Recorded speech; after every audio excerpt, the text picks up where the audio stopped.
Hi, Jaroslava. I hope I didn't butcher your name, so if I did, please forgive me. This is your LinkedIn profile critique.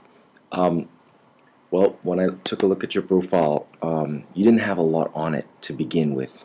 So I'm just gonna almost act like, um, you know, I'm starting anew, afresh, because as far as your profile is, you only have this bit of, some special, butchering my words, some specialities here, and you just have your tagline, and of course your former work history, which is great. Um, and your former work history, by the way, is a good thing. It's a good thing, but someone who's looking at your profile first wants the question answered: how can this person help me now? Not what did the person do 10 years ago. So I'm not going to focus on that stuff. It's not that it's a bad thing to have it, it's great. Um, but to me, this is the area that really, really matters, that really uh, gives that first impression that you're looking to make. So you don't have a lot of stuff here, but you, of course, gave me some good stuff here, which we can start with. Now, I only have probably a couple minutes to go into this, so I'm going to try to do the best I can for you um, in this short amount of time. Uh, so you gave me some basic things that we can use for your profile, right? Now, let's go to your profile. Remember, I always start here because in this short area, you want to describe the essence of what it is you deliver to your customers, right? Well, you told me that your customers basically want a couple of things. The two that I liked was to be found on the internet and to get more customers. Now, what you really need to do is pick the biggest desire that any customer of yours would have, and find a way to connect what you do to that desire. That's the way that you sell your services. So don't sell it on beauty, because that's on a scale of 1 to 10, that's like a 1, right? Website design, very few people will ever buy website design on the basis of beauty. They're busy dreaming of all the customers that are going to flood into the website because they have a great website that can get found.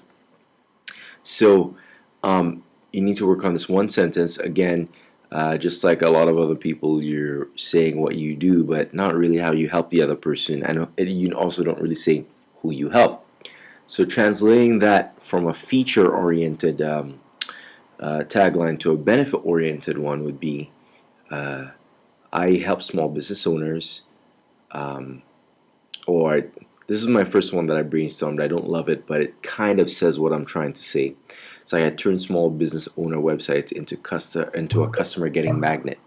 Now that's really sloppy. It's not the what you would say, but if you could find a way to finesse that statement into something that was, well, first of all, a little bit more less clumsy, then that would be good. The next one is I help small business owners attract more customers with their websites. That's a nice, clean, simple one that you can use. Um, uh, and I've actually seen that one used a few times, but not so commonly that I would say you can't use it. You know what I'm saying? It's a good USP. But you can also brainstorm and always come up with a USP that's completely unique insofar as it basically puts you in a place where you have no competition in your reader's mind. Um, so positioning is important, and the one I just showed you is a good one, but it's not necessarily the one that you have to go for. Um, I help small businesses get found on the internet. Now, so those are some basic ideas. Where I would go from here in terms of making them better is, can you brainstorm like a metaphor for getting more customers or getting found on the internet? So getting found on the internet, is that like a magnifying glass? It's like you shine a magnifying glass on someone.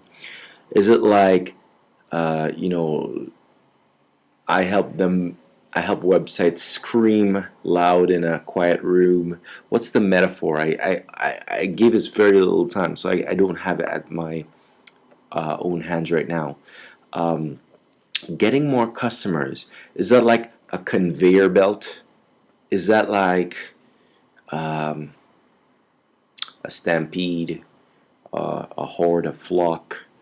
Is it like, I'm trying to think of something that will, once you say it in those words, you've basically painted a very vivid image in your customers' minds, and that will make what you said so much stronger and have much more impact than just saying, I help small business owners attract more customers with their websites.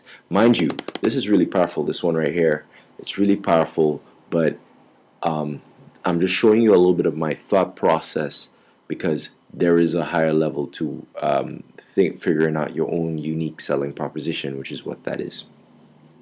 Then, of course, when you get here, and let's assume that your unique selling proposition is all about getting a massive amount of customers to the client's front door through your website, your SEO, and your web design.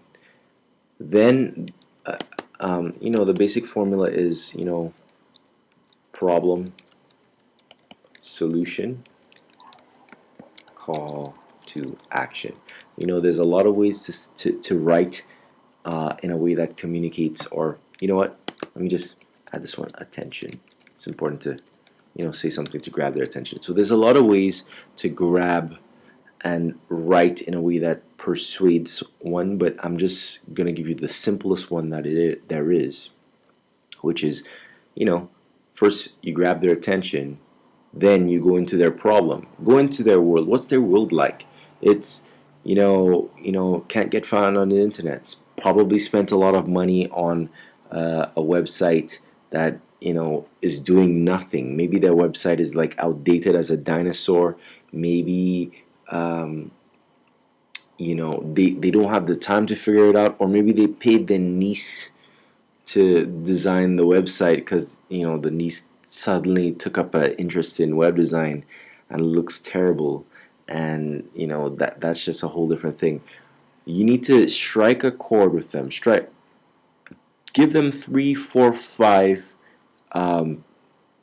pain points that all of your readers, your target customers, share, and say, hey, are you experiencing this, or does this sound like you, and describe it. And that's the whole problem. Okay, that's this whole section. And then you open yourself as a solution. You can often open the solution section of your profile by saying your USP and repeating your USP all over again and saying, hey, I help small business owners attract more customers with their websites. That's what I do. And then you just list a few really great results that you've produced. If you've produced, if you have lots of really great examples of keywords ranking on #1 in Google, of small businesses that doubled in profit because of their online marketing, anything that was, I know you have right now 3 really good, amazing things that if your customers knew that you had done that for someone else, they'd want to hire you, right? Well, then you stick those 3 things right here, right after you open up and you say, hey, this is the problem that you have. I've solved this problem 3 times over with other small businesses just like you, and they had incredible results. That's what the basic communication of these 2 things say. And then you go into call to action, which says, look, hire me or connect with me now, and you tell them what to do exactly. You tell them, hey, click the connect button, let's connect. Use this email address that I'll share with you if you're outside of my network. You can also do something like giving them something for free just for connecting with you. I get probably the majority of my connections on a daily basis just from that. And that's the whole formula. I didn't really talk about attention. Grabbing someone's attention is simply a matter of either making them curious about you, or making them feel a certain amount of pain about their situation, or a desire, making them want what you have. So you could say a headline could be, imagine all of the new leads you have into your business starting next week. That's a headline. That's just making a promise. So you could just make a promise about all of the customers they could have almost immediately. You can remind them of the pain and say, you know, your business will be left behind in, and become a, it's like your business will become a relic of the past if you don't uh, get online fast. That's a headline right there. It's not smooth, but it's the idea is in there. And then of course you could use a little curiosity, and you could say something like, how this really incompetent or unlikely kind of person, or so like how this, you know, old, uh, old school, you know, person who's, from, their mindset is almost from the Stone Age. For, excuse me, forgive me for saying all that kind of stuff, but I'm just making an example for a distinction. Just like how this person who thought that a computer was a magic box or something, right? Had demons inside of it, got 200 new customers a day because of their search engine optimization. That could be a headline. You just say something to grab their attention, and that's the whole basic thing. Um, my rule of thumb with any kind of technical profession as yours is, only mention complicated. Um, if it's complicated, make it simple.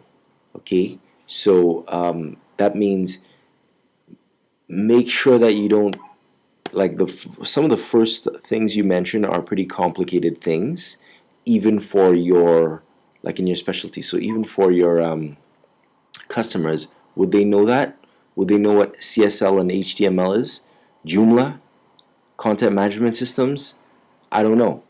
And I mean, I'm sure you have to discuss that with them at some point, but what they're really thinking about is more customers, and always tie back whatever you're talking about to customers and try to make it as simple as possible. This was the basic formula I gave you, and I do have to run right at this minute, so I really apologize if I couldn't give you as much as I would normally. Um, and again, thanks again. If you want me to write this out for you and create, sparkling profile for you, just contact me and let me know. And I have a couple examples of,